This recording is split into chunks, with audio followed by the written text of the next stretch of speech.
Paano kumuha ng apostel dito sa Paris, France. Yung birth certificate kukuha niya ng apostel. Hiningi kasi ng embassy yan dito sa France. Ayan, kung paano kumuha ay ganito lang. Nandito ako, maganda itong design nito nga nito nandito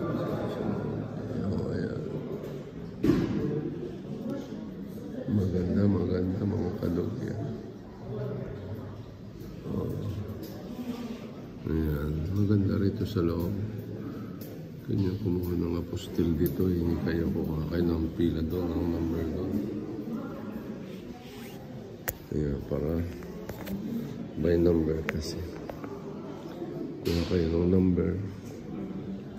Ako number 35 pa ako. May nagpapakuha kasi sa akin ng apostil. Kaya kukuha ko rito. Ganyan. Kung paano kumuha ng apostil. Dito sa France, siyempre pipila kayo. May number.